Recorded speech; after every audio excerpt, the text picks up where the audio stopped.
Hello students, आज हम literary term के पार्ट 4 पढ़ने जा रहे हैं। इसके पहले हमने पार्ट 1, सेकेंड, थर्ड चैनल पे अपलोड कर दिए हैं लिटरेरी टर्म्स के जो उसके की फैक्ट है हम पढ़ रहे हैं लिटरेरी टर्म्स के वन लाइनर।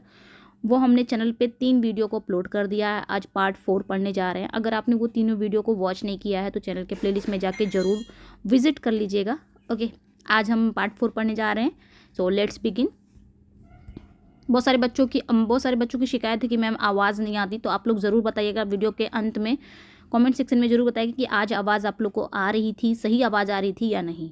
ओके, तेज़ आवाज़ थी या स्लो थी। So let's begin. हमने 100 लिटरेरी टर्म्स कर लिए हैं वन लाइनर। आज हम 101 से देखेंगे। The first Indian author to win the prestigious Pulitzer Prize in the USA was. मतलब पहली इंडियन ऑथर कौन है जिसने प्रेस्टिजियस पुलित्जर प्राइज जीता है? कहाँ? यूएसए में। कौन है वो इंडियन ऑथर पहली? तो हमारा राइट आंसर क्या हो जाएगा यहाँ पे? झुम्पा लाहिरी है। ये पहली इंडियन ऑथर है जिन्होंने प्रेस्टिजियस पुलित्जर प्राइज जीता है। आप लोग कमेंट सेक्शन में बताएंगे कि पुलित्जर प्राइज देता कौन है। ये हम पढ़ चुके हैं, लिटरेरी टर्म्स में ही पढ़ चुके हैं पुलित्जर प्राइज कौन देता है। ठीक है, तो आप लोग ज़रूर कमेंट सेक्शन में बताइएगा किसके द्वारा दिया जाता है। Next, what is commedia dell'arte? Commedia dell'arte क्या है? तो a form of comic drama developed about the mid 16th century by guilds of professional Italian actors. मतलब कॉमिक ड्रामा का एक फॉर्म है, एक रूप है कॉमेडिया डेल आर्टे, जो विकसित कब हुआ था? मिड 16th सेंचुरी में ये विकसित हुआ था कॉमेडिया डेल आर्टे। और किसके द्वारा? Guilds of professional Italian actor के द्वारा। तो याद रखिएगा कॉमेडिया डेल आर्टे क्या है, ये इंपॉर्टेंट है। कॉमेडिया डेल आर्टे क्या है? ये कॉमिक ड्रामा का एक रूप है, एक फॉर्म है, जो मिड 16th सेंचुरी में ये डेवलप्ड हुआ था इटालियन एक्टर्स के द्वारा। Next, in 1576 James Burbage, father of the actor Richard Burbage, obtains lease and permission to build the first theatre in Shoreditch, London. Its name was। तो यहाँ पे क्या कहा जा रहा है? यहाँ पे कहा जा रहा है कि 1576 में जेम्स बार्बेज जो हैं, ये कौन है? ये फादर ऑफ एक्टर रिचार्ड बार्बेज के फादर हैं जेम्स बार्बेज। तो इन्हें क्या हुआ था? इन्हें रिचार्ड बार्बेज को लंदन में पहला थिएटर बनाने के लिए पट्टा और अनुमति प्राप्त हुई थी। मतलब लीज एंड परमिशन क्या बनाने के लिए? शॉर्डिच, लंदन के शॉर्डिच में पहला थिएटर बनाने के लिए इन्हें परमिशन प्राप्त हुआ था, पट्टा प्राप्त हुआ था और परमिशन प्राप्त हुआ था। ओके, किन्हें? जेम्स बार्बेज को। तो उस थिएटर का नाम क्या था जो इन्हें लंदन के शॉर्डिच में बनाने के लिए कहा गया था? उस थिएटर का नाम क्या था? पहला थिएटर, तो द थिएटर। तो याद रखिएगा, इसको बनाने की अनुमति इन्हें मिली गई थी किसे? जेम्स बार्बेज को 1576 में। जेम्स बार्बेज कौन है? रिचार्ड बार्बेज के फादर हैं। और इन्हें ही परमिशन दिया गया था, लीज मिला था, परमिशन मिला था द थिएटर बनाने के लिए। थिएटर कहाँ बना था? लंदन में बना था। लंदन में किस जगह पे बना था? शॉर्डिच में बना था। ओके, आगे बढ़ते हैं। ड्यूरिंग 1613 जून 29 विच थिएटर कॉट फायर। यानी 29 जून 1613 के दौरान कौन से थिएटर में आग लग गई थी? तो द ग्लोब थिएटर में आग लग गई थी। 29 जून 1613 में ग्लोब थिएटर में आग लग गई थी। उस समय विलियम शेक्सपियर का एक प्ले था, हिस्टोरिकल प्ले हेनरी VIII, वो परफॉर्म्ड हो रहा था। और जब उस थिएटर में आग लग गई तो इसके कारण वो जो प्ले था वो अनफिनिश्ड रह गया। इसलिए विलियम शेक्सपियर का वो प्ले अनफिनिश्ड कहा जाता है, Henry VIII। Okay, Henry VIII भी उसी समय परफॉर्म्ड हो रहा था 29 जून 1613 में, और उसी समय ग्लोब थिएटर में आग लग गई थी जिसके कारण वो अनफिनिश्ड हो गया था, हेनरी VIII। तो इस चीज़ को याद रखिएगा, हेनरी VIII जिसका सब टाइटल है, यानी कि दूसरा नाम है all is true. Okay, next, 1642 September 2 Parliament issue an ordinance suppressing all stage plays in London and। यानी कि यहाँ पे क्या कहा जा रहा है कि 2 सितंबर 1642 में पार्लियामेंट ने एक अध्यादेश जारी कर लंदन में सभी सभी स्टेज प्लेस को क्या कर दिया था, सप्रेस कर दिया था, दबा दिया था। और क्या कर दिया था, थिएटर्स वर क्लोज्ड, और थिएटर को क्या कर दिया गया था, बंद कर दिया गया था। यानी कि 2 सितंबर 1642 में पार्लियामेंट ने यानी कि संसद ने एक अध्यादेश जारी कर दिया था कि लंदन में जितने भी स्टेज प्ले होते हैं वो सारे दबा दिया जाए, बंद कर दिया जाए और थिएटर को क्लोज कर दिया जाए। उस समय प्यूरिटन्स थे। ओके, तो इस चीज़ को याद रखिएगा। तो थिएटर कब क्लोज हुए थे, 2 सितंबर 1642 में। ऑल स्टेज, जितने भी सभी स्टेज प्लेस थे, इन्हें सप्रेस कर दिया गया था और थिएटर को क्लोज कर दिया गया था। Next, in which year the restoration and the demise in the power of Puritans sees the opening of the theatre again. यहाँ पे क्या कहा जा रहा है, यहाँ पे कहा जा रहा है कि किस वर्ष, कौन से ईयर में रेस्टोरेशन आ गया था और प्यूरिटन्स का जो पावर था वो डिमाइज हो गया था, ख़त्म हो गया था। Sees the opening of the theatre again, और थिएटर को हम दोबारा से खुलते हुए, ओपन होते हुए देखते हैं किस ईयर में रेस्टोरेशन पीरियड आ गया था, थिएटर दोबारा से ओपन हो गया था और प्यूरिटन्स का अंत हो गया था। कौन सा ईयर था, तो 1660 में, 1660 में रेस्टोरेशन पीरियड आ गया था। चार्ल्स सेकेंड गद्दी पर आ गया था 1660 में, और जब चार्ल्स सेकेंड आया तो प्यूरिटन्स का वहाँ पे जो उनकी पावर थी वो डिमाइज हो गई थी। उसके बाद जब चार्ल्स सेकेंड आया तो थिएटर दोबारा से रीओपन हो गया। ओके, तो 1660 में ये सारी चीज़ें हुई थी।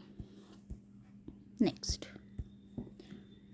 Publication of the first daily English language newspaper the Daily Courant in London took place in. London में अंग्रेजी भाषा का प्रथम दैनिक समाचार पत्र द डेली कुरेंट का प्रकाशन कब हुआ, तो ये बहुत इंपॉर्टेंट है, 1702 में हुआ। ये द डेली कुरेंट कब आया था लंदन में, 1702 में। इसका प्रकाशन कब हुआ था, पब्लिकेशन कब था, 1702 में। और ये इंग्लिश लैंग्वेज, मतलब लंदन में इंग्लिश लैंग्वेज का प्रथम दैनिक, फर्स्ट डेली न्यूज़पेपर था ये। Next, an equivalent term of bathos. यहाँ पे 1 minute,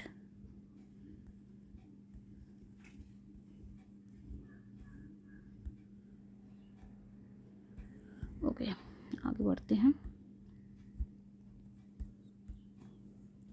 N equivalent term of bathos, मतलब बथोस का एक समतुल्य शब्द, एक इक्विवेलेंट, उसके बराबर का एक टर्म बथोस का। But it is non derogatory, लेकिन ये गैर अपमानजनक है। And denotes a writer's deliberate drop from the serious and elevated to the trivial and lowly in order to achieve the comic satiric effect. तो यहाँ पे क्या कहा जा रहा है कि बथोज की तरह एक और टर्म होता है। वो टर्म क्या है, जो बथोज की तरह इक्विवेलेंट टर्म होता है बथोज की तरह, लेकिन ये एक नॉन डेरोगेटरी होता है। और and denotes writers deliberate drop from the serious and elevated to the trivial and lowly, और एक हास्य या व्यंग्यात्मक प्रभाव प्राप्त करने के लिए एक लेखक के जानबूझकर गंभीर और ऊंचे स्तर से, in order to achieve a comic satiric effect, ऊंचे स्तर से तुच्छ और निम्न स्तर तक गिरने का संकेत देता है। ऐसा कौन सा टर्म है जो बथोस की तरह ही होता है, तो ऐसा टर्म है एंटी क्लाइमेक्स। एंटी क्लाइमेक्स मतलब ये एक क्या होता है, एक नॉन डेरोगेटरी होता है, और इसमें क्या होता है, राइटर्स इसमें एक हास्य और व्यंग्यात्मक प्रभाव प्राप्त करने के लिए जानबूझकर लेखक को क्या करता है, जानबूझकर ऊंचे स्तर से तुच्छ और निम्न स्तर तक गिरने का संकेत देता है, उसे बोलते हैं एंटी क्लाइमेक्स। ओके, नेक्स्ट,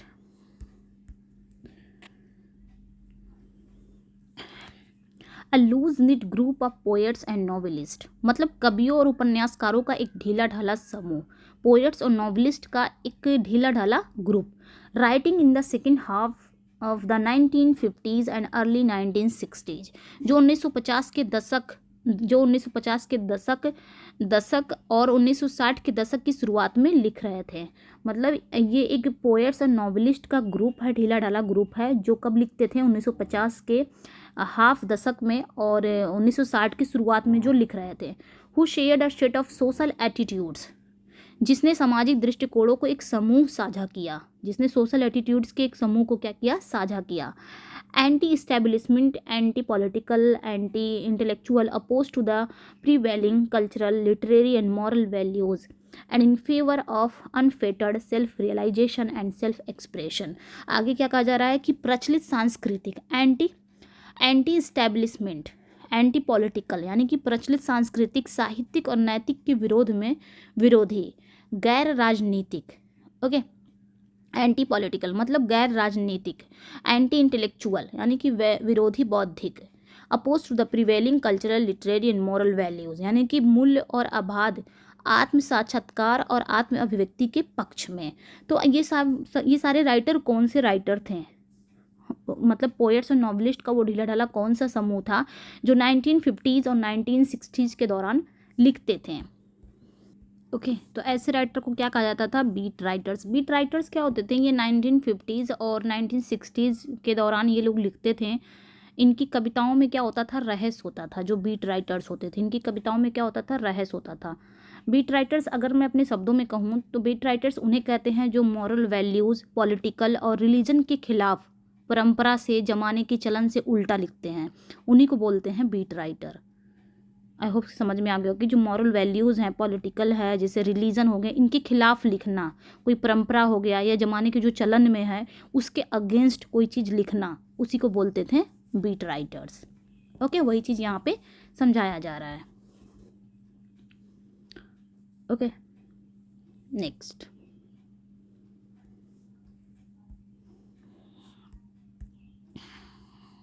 आगे देखते हैं। 1 मिनट। नेक्स्ट है which movement denotes a number of African American writers whose work was shaped by the social and political turbulence of the 1960s। यहाँ पे कहा जा रहा है कि ऐसा कौन सा मूवमेंट है, ऐसा कौन सा मूवमेंट है जो कई अफ्रीकी अमेरिकी लेखकों को दर्शाता है, जिनका वर्क्स, हुज वर्क, जिनके वर्क्स को 1960 के सामाजिक और राजनीतिक अशांति से आकार दिया गया था। The decade of massive protest against the Vietnam War, militant demands for the rights of blacks that led to repeated and sometimes violent confrontation and the riots and the burnings in Los Angeles, Detroit, New York and other major cities। आगे क्या कहा जा रहा है, आगे कहा जा रहा है कि जिस तरह यहाँ पे कहा जा रहा है कि वियतनाम का जो युद्ध है, वियतनाम के युद्ध उग्रवादी के खिलाफ बड़े पैमाने पर विरोध का दशक। ठीक है, आगे कह रहा है demands for the rights of blacks, मतलब जो ब्लैक व्यक्ति थे उनके लिए अधिकारों की मांग की जाती थी। That led to repeated and sometimes violent confrontation, जिसके कारण क्या होता था, बार बार और कभी कभी हिंसक टकराव होता था। And the riots and the burnings of Los Angeles, Detroit, New York and other major cities. और क्या होता था, और लॉस एंजल्स, डेट्रॉयट, न्यूयॉर्क और अन्य प्रमुख शहरों में दंगे और आगजनी होती थी।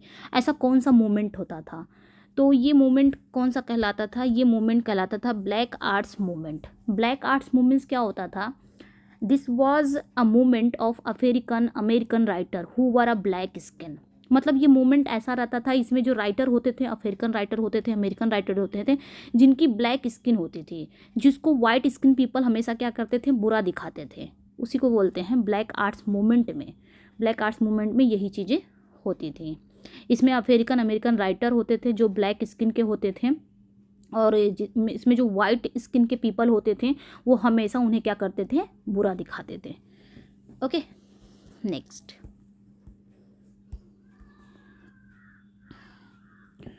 which hero made his earliest appearance in Celtic literature before becoming a staple subject in French, English and German literatures। यहाँ पे साफ दिख नहीं रहा है बट मैं पढ़ दे रही हूँ। यहाँ पे कहा जा रहा है कि फ्रेंच, अंग्रेजी और जर्मन साहित्य में एक प्रमुख विषय बनने से पहले किस हीरो ने सेल्टिक साहित्य में अपनी प्रारंभिक उपस्थिति दर्ज की, तो कौन सा ऐसा हीरो था, किंग आर्थर था।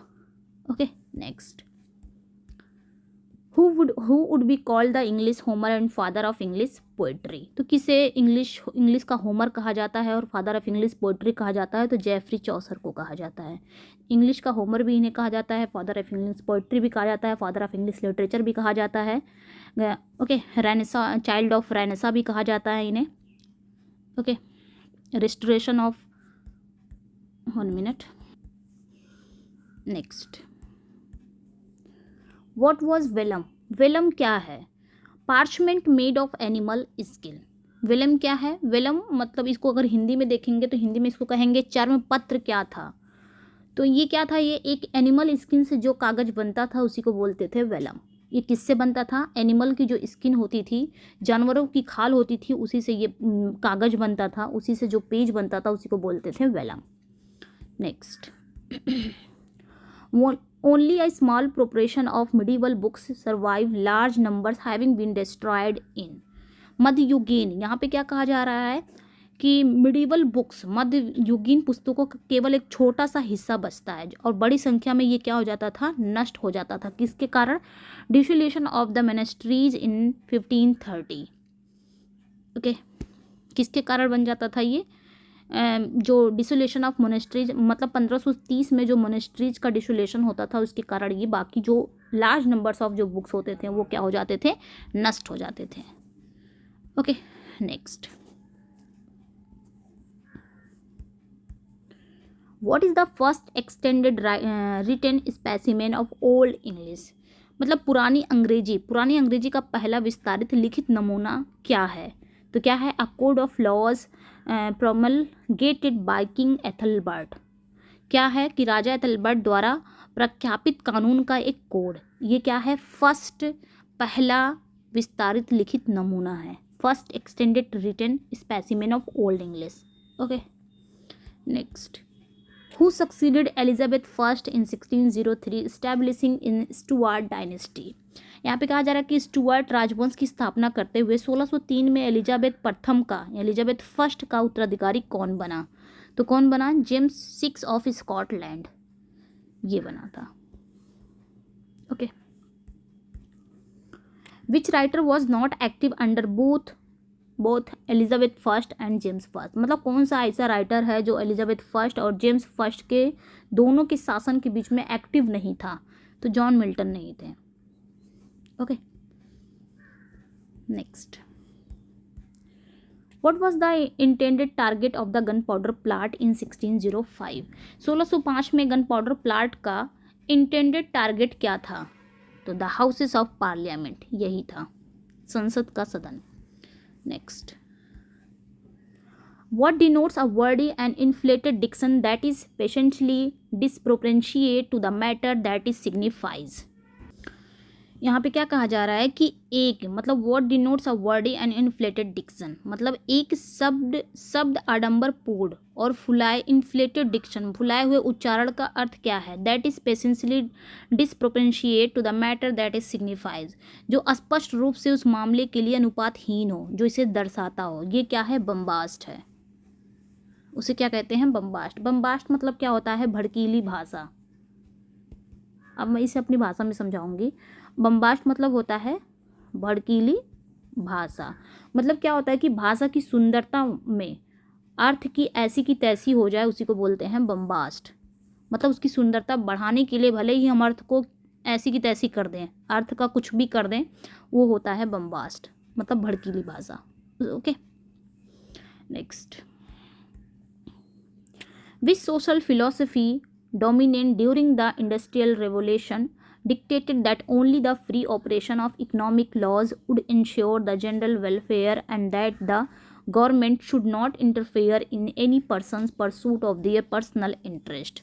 यहाँ पे कहा जा रहा है कि वो कौन सा सोशल फिलॉसफी है, कौन सा सामाजिक दर्शन है जो इंडस्ट्रियल रेवोल्यूशन के दौरान प्रभावी था। Dictated that only the free operation of economic, और जो ये निर्धारित किया कि केवल आर्थिक कानून का मुक्त संचालन he would ensure the general welfare, आर्थिक, यहाँ पे क्या कह रहा है कि आर्थिक कानून का मुक्त संचालन ही समान कल्याण सुनिश्चित करेगा। And the government should not interfere in any person's pursuit of their personal interest, और यह कि सरकार को किसी भी व्यक्ति के व्यक्तिगत हितों की खोज में हस्तक्षेप नहीं करना चाहिए। ऐसा कौन सा सामाजिक दर्शन, ऐसा कौन सा सोशल फिलॉसफी है? तो लाइसेज फेयर है, लाइसेज फेयर है। ओके, लाइसेज फेयर है। ऐसा कौन सा फिलॉसफी है, वो कौन सी सोशल दर्शन है, सोशल फिलॉसफी है, वो लाइसेज फेयर है। Next, who applied the term romantic to the literary period dating from 1785 to 1830। मतलब 1785 से 1830 तक के साहित्यिक काल के लिए रोमांटिक शब्द का प्रयोग किसने किया है? तो किसने किया है? English historians half a century after the period ended. मतलब पीरियड समाप्त होने के आधी सदी बाद अंग्रेजी इतिहासकार ने इसका रोमांटिक टर्म का अप्लाई किया था, इन्होंने ही शब्द का प्रयोग किया था। Next, Which of the following became the most popular romantic poetic form? Following on Wordsworth's claim that poetic inspiration is contained within the inner feeling of the individual poets as the spontaneous overflow of powerful feeling। तो यहाँ पे क्या कहा जा रहा है कि यहाँ पे कह रहा है which of the following became the most popular romantic poetic form। मतलब निम्न में से कौन सा सबसे लोकप्रिय रोमांटिक काव्य रूप बन गया है, जिसमें वर्ड्सवर्थ के इस दावे का अनुसरण करते हुए कि काव्यात्मक जो पोइटिक है, मतलब जो पोइटिक इंस्पिरेशन है, काव्यात्मक प्रेरणा व्यक्तिगत कवि की आंतरिक भावनाओं के भीतर है। जो पोइटिक इंस्पिरेशन वो कहाँ है? वो एक कवि के इनर फीलिंग के भीतर ही होता है। ओके, आगे क्या कहा जा रहा है कि शक्तिशाली भावनाओं के सहज अति प्रवाह के रूप में निहित है। ये चीज़ें बताई जा रही हैं और ये चीज़ कह रहा है कि सबसे लोकप्रिय रोमांटिक काव्य बना किसमें, इसमें कौन सा बन गया है? तो कौन सा बना है? The lyric poem written in the first person. मतलब पहले व्यक्ति में लिखी गई गीतात्मक कविता, मतलब जो फर्स्ट पर्सन में लिखी गई एक लिरिक पोएम, यही आपका बन गया था most popular romantic poetic form. Okay, next, what did Byron deride with his scathing reference to pedlars and boats and wagons. तो यहाँ पे क्या कहा जा रहा है कि बायरन ने पेडलर्स और बोट्स और वैगन्स के अपने तीखे संदर्भ के साथ क्या किया? तो Wordsworth devotion to the ordinary and everyday, मतलब वर्ड्सवर्थ की साधारण और प्रतिदिन की प्रति समर्पण। मतलब वर्ड्सवर्थ का जो समर्पण है, डिवोशन है, वो क्या है? वर्ड्सवर्थ की ऑर्डिनरी और एवरीडे के प्रति वो समर्पण कर दिया उन्होंने, किसने? बायरन ने। Next, Wycliffe's translation of the Bible appeared in. तो वाइक्लिफ का जो बाइबल का ट्रांसलेशन था वो कब हुआ था? 1380 में हुआ था, इंपॉर्टेंट है। Next, the rain of queen Elizabeth stretches from. तो क्वीन एलिजाबेथ का जो रेन था वो कब से कब तक था? तो 1558 से 1603 तक था इनका रेन। 1558 में इनका रेन बना, 1603 में इनकी डेथ हो जाती है और उसके बाद इनका 1603 में जेम्स फर्स्ट की रेन आ जाता है, जेम्स फर्स्ट। ओके, 1603 में क्वीन एलिजाबेथ की डेथ हो जाती है। Next, to delete from an edition of literary work passages considered by the editor to be indecent और इनडेलिकेट, उसे क्या बोलते हैं? मतलब यहाँ पे क्या कहा जा रहा है कि संपादक द्वारा ओके, मतलब कहा जा रहा है कि एडिटर के द्वारा अशोभनीय या शोभनीय मान जाने वाले साहित्यिक कार्य को एक संस्करण से हटाने के लिए उसे क्या कहा जाता है? उसे कहा जाता है बॉडलराइज। ओके, बॉडलराइज ये चीज़ मैंने बताया था। बॉडलराइज क्या होता है? बॉडलराइज, पहली बात ये चीज़ किसने लाया है? थॉमस बॉडलर ने लाया है। ठीक है, थॉमस बॉडलर से ये चीज़ें आई हैं, बॉडलराइज। तो याद रखिएगा, बॉडलर, इनके द्वारा बॉडलराइज टर्म आया हुआ है। इसका मतलब होता है to remove, to cut, to eliminate.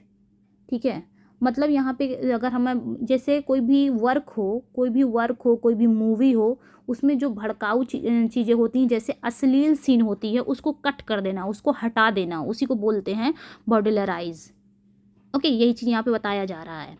कोई भी मूवी हो गया, कोई भी वर्क हो गया जिसमें कोई भड़काऊ सीन हो या कोई अश्लील सीन हो, उसको कट कर देना, उसी को बोलते हैं बॉडलराइज। तो यहाँ पे वही चीज़ बताया रहा कि एडिटर के द्वारा लिटरेरी वर्क में कोई चीज़ कट कर देना, हटा देना, जो चीज़ें अशोभनीय है, ठीक है, इनडिसेंट हो, इनडेलिकेंट हो, उस चीज़ को एडिटर के द्वारा कट कर देना, उसे क्या बोलते हैं? बॉडलराइज। इस टर्म को किसने किया था? तो थॉमस बॉडलर ने किया था। Okay, next.